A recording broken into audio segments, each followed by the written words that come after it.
Motoring 2011 on TSN is brought to you by Michelin, a better way forward. Just when you think old man winter has taken a height, he shows up again. This snow arrived after a day of heavy rains and warm temperatures. In fact, the temperature went from plus 10 Celsius to minus 10 in about 5 hours. Welcome to Canada. However, later we're going to check out one of our long-term vehicles and see if it indeed shines in these conditions. Also this week, we're going to take a peek into the motoring archives.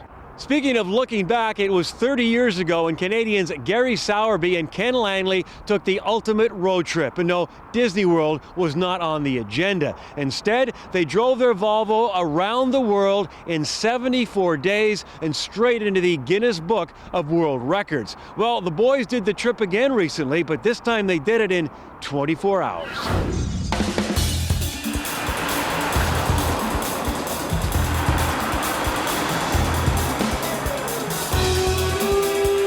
It's the 30th anniversary of us completing the first record-setting trip around the world, and Gary had this great idea. We'd celebrate that anniversary by going around the world again and beating our own record. We're going to do it in 24 hours. The trick is we weren't going to leave the GTA.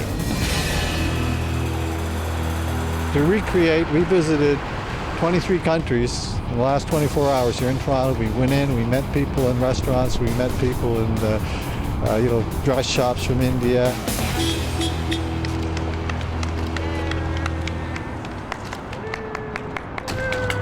Ken and I said years ago, another victory for man and machine over time and the elements. Is that right, man? Something like that, yeah.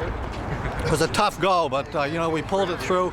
We had a hard time coming through. We were in Sweden, England, Finland, France this morning. We did the subcontinent last night. How bad was the Toronto traffic? The Toronto traffic was about like Karachi was back in 1980. We left from here, the CN Tower.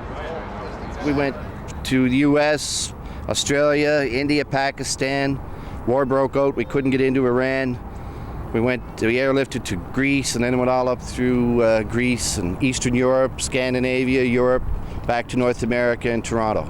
74 days. But I suppose the big killer was the one driver rule, which is that only one person could drive. The upside, one driver, you get an excuse for stopping every night.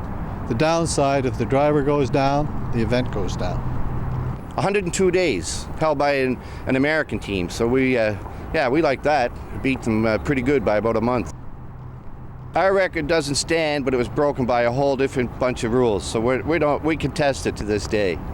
But I was in the book for 15, 16 years. And I don't know if anybody's beat it again under those rules. We ran into floods.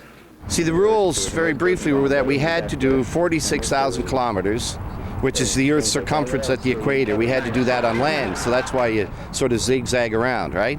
But then we had to get across the oceans as quickly as we could because the time counted, but the miles didn't. It's a 1980 245 DL Volvo station wagon built in Halifax. Got a 4-speed manual transmission with an electric overdrive. I believe it's got 410 rear end in it, and it's got a B21 4-cylinder engine with just a single SU carb, which is, we wanted a single carb because we wanted simple for this trip. In fact, that car in 1980, a Volvo with that carburation setup would run on leaded or unleaded fuel, which is a big advantage to us. I don't want to sound like a commercial, but the car was the least of our problems. We didn't have any really trouble with the car. We had a few flat tires, but aside from that, we had no issues with it. We had a kangaroo, did a body damage, knocked some lights out, but mechanically the car ran perfectly through the whole trip. What's the first thing you're going to do now that you're back? The first thing, well, we're going to have a little rest, I guess. I think we'll probably party all weekend. We haven't partied much on the trip. When the event finished, the car had around 53,000 kilometers on it, 43,000, which was the event. The car now has 453,000 kilometers on it. We've done the equivalent of 10 times around the world again with that car, a lot of it doing promotional work.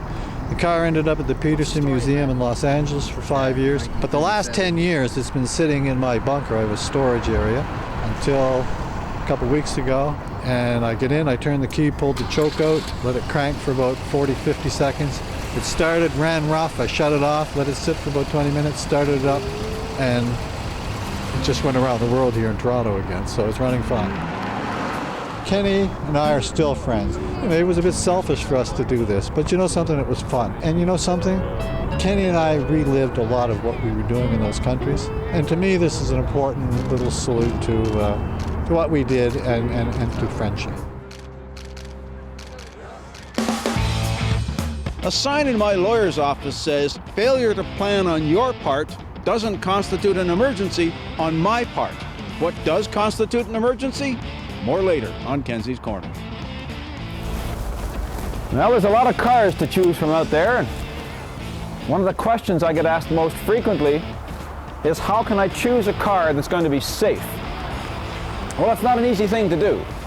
First of all cars sold in Canada have to have passed the same safety standards. Thank you. I hope you're rolling on that. You rolling on that? Yeah. Yeah. That's for the Christmas reel, right? That's great.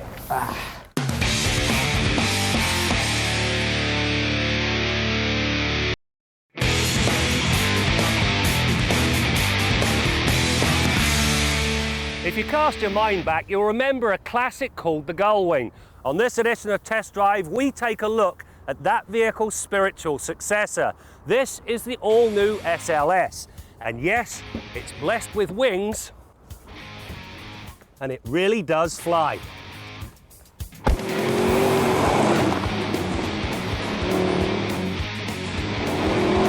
The SLS's ability to fly and its missile-like response to throttle input is found beneath that oh-so-long hood, a monster 6.2-litre V8 that pushes 563 horsepower and 479 pound-feet of torque.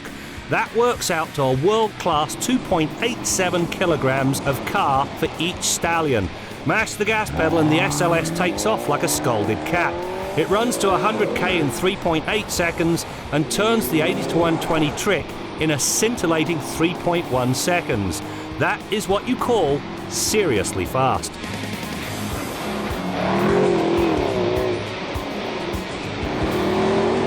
The reason this SLS is so tenacious in terms of its handling boils down to a number of important factors. First of all, right here is that honking great V8.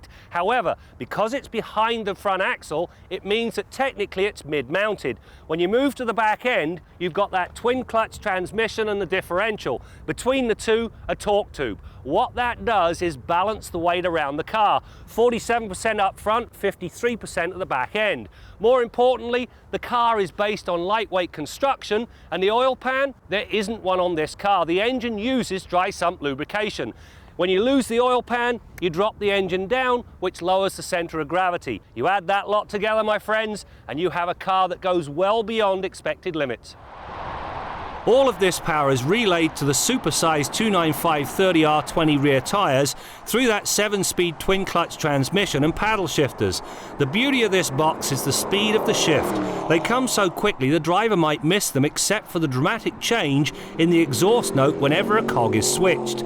The burble during the upshift or downshift is, well, mellifluous. The fact the spacing between the gears keeps the engine at its roaring best until the driver is forced to lift certainly helps the performance side. The SLS, well, it has a top speed of 317 kilometers an hour.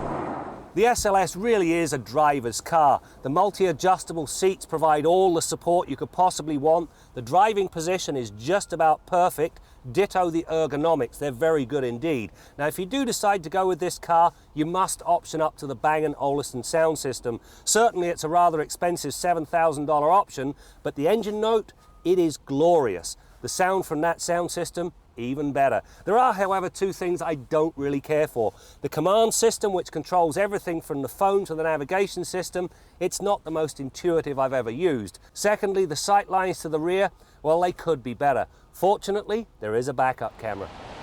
Unlike so many supercars, which tend to feel rather temperamental when jogging along at city speeds, the SLS is vice-free, even when grabbing groceries. Pet peeves on a $200,000 car? Yes, I've got a couple. First of all, you can add almost $30,000 worth of options. Secondly, there isn't a whole pile of trunk space. In essence, You take the toothbrush, but you buy the toothpaste when you get there. The third thing, I love these gull wing doors and what they do for the car. However, I hate the fact that sooner or later, I'm going to end up in hospital getting stitches in this old noggin because of this sharp edge right here.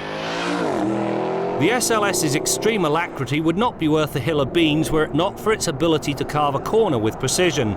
In a nutshell, the handling characteristics are as sweet as the powertrain. The double wishbone design banishes body roll without feeling the least little bit stiff. Throw in a nicely weighted steering setup and the SLS goes where it's pointed in a hurry. Mercifully, the 265/35 R19 front tyres reduce understeer as the electronic nanny reins in the oversteer tendency. As for the electronic oversteer, there are actually 3 settings, including an off position. It takes a foolish man to use this setting. Things happen so fast it takes someone blessed with Michael Schumacher's driving prowess to catch the SLS if it does go sideways. The SLS is a terrific sports car, as it should be for the price it commands. It's blindingly quick, it handles even better, and it treats you like royalty when you're sitting inside. The one thing that disappointed me, what happened to the power gull wing doors? I mean, how cool would it be? You're walking towards the car, you punch a button, the doors open up, you have arrived. I mean, I can do it on a minivan.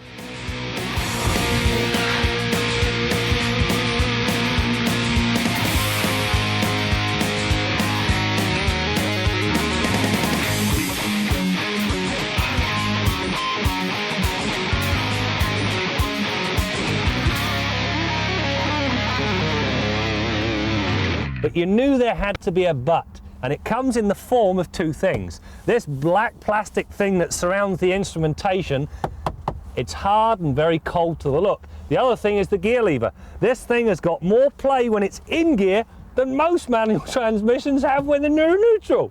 The neutral. This new 3-litre sequentially multi-port fueling.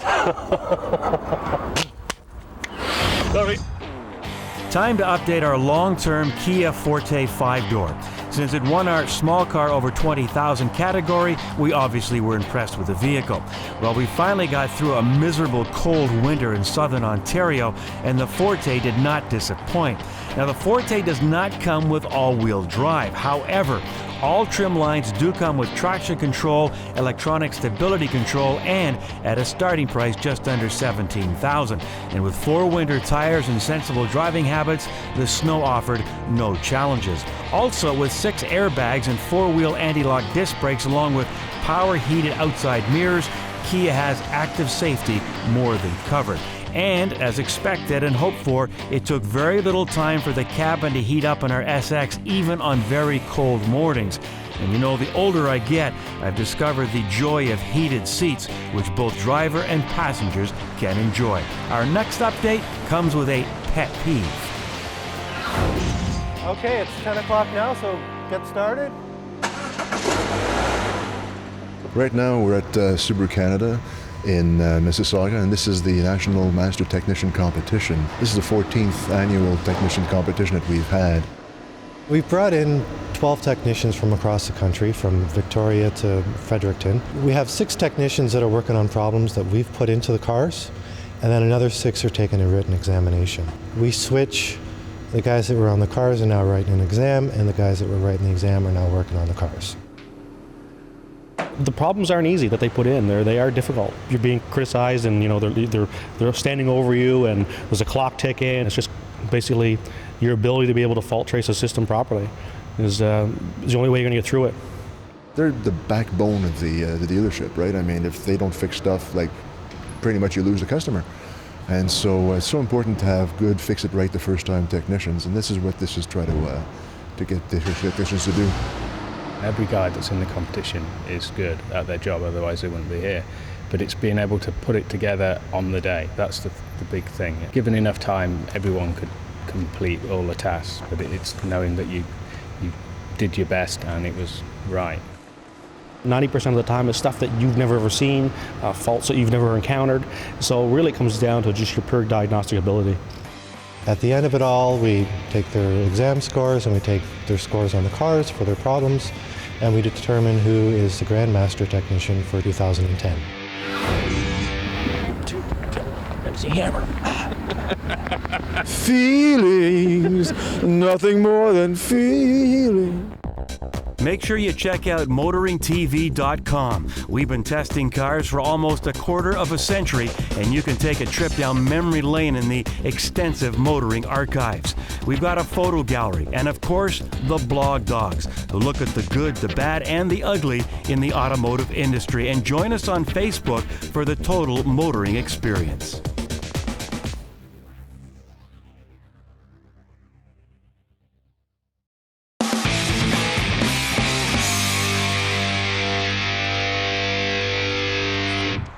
It's an amazing learning experience. You get to learn about the competition, you get to learn about the vehicle that you're representing, and you get to meet a lot of people in the industry that, you know, may be able to help us later on. Now, at the rear of the XK8, Ford did have its say. And what they told Jaguar is, men and women who own this vehicle will probably enjoy golfing. So make sure there's at least room for 2 sets of golf clubs in the boot. Let's take another peek into the motoring archives, this time in the garage. And it was way back when I asked Bill Gardner to get a few things off his chest and highlight some of his pet peeves concerning cars and the people who drive them. He did not disappoint. You know, you guys can talk all you like about car of the year, but I'll tell you, these cars of the year are driven by some pretty dumb people year after year. I see the same stuff going on, the same wastage and stupidity going on day after day. Every day I stop at the coffee shop on the way in. In the summertime, there's half a dozen cars running outside to keep the air conditioners going and keep them cool. There's guys out there half an hour of idling so they can run their cellular phone, having a conversation and stay cool. In the wintertime, there's half a dozen cars outside idling to keep the heaters going. I walk around my subdivision, I see half a dozen cars in the morning sitting there running on the fast idle for 15 minutes to warm up. What's the matter with you guys? I've talked about it before. Block heaters, plug them in if you want to warm them up, put an interior car warmer in them. You don't have to leave cars running here and there. People pull up in front of my shop, they pull right in front of the door, block the door, get out of the car, leave it running. 20 minutes later, they're still jawing away talking about something. The car's still running. We walk outside and turn it off, talk for another 10 minutes. They come to the shop door, and we think it's all said and done. They want to stand there with the door open for 10 minutes in February while the heat blows outside. Use your heads. These cars, it's just stupid the way some people use them. Buying oversized, overweight cars for what people need. Look at this big sled here, 19 feet of sheet metal to lug some guy to work with his lunch pail. It's crazy. You know, thank God for rust. This junk will be off the road in a few years, and maybe the guy will buy a sensible car. Who knows? Till next week, I'm Bill Gardner for Motoring 92. What? What's the matter? That was probably one of the best you've done in best first takes. First takes. That's why they call me One Take Bill. Wow. Didn't you see the ACTRA awards the other day, and they were That was great. Sunset. best performance by an auto mechanic in a TV show. There is only one, so the award goes to.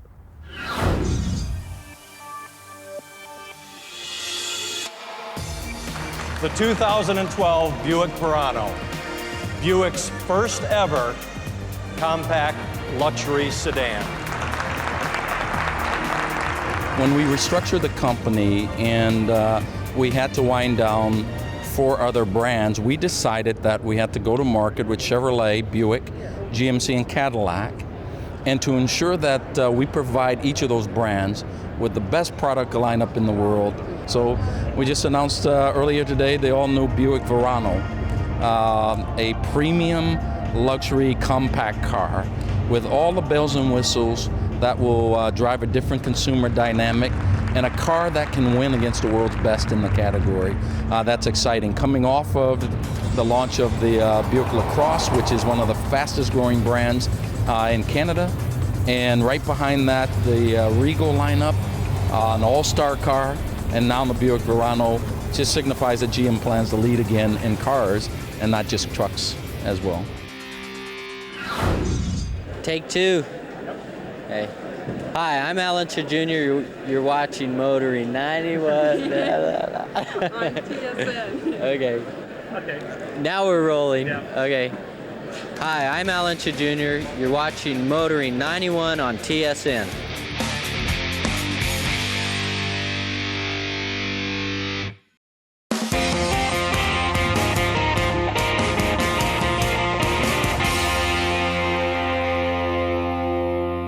Now, most jurisdictions in North America have a regulation that on multi-lane freeways, if there's an emergency vehicle off to the side of the road, you're required to pull over, give them a free lane, at the very least, slow down, let them do their job in as much safety as possible.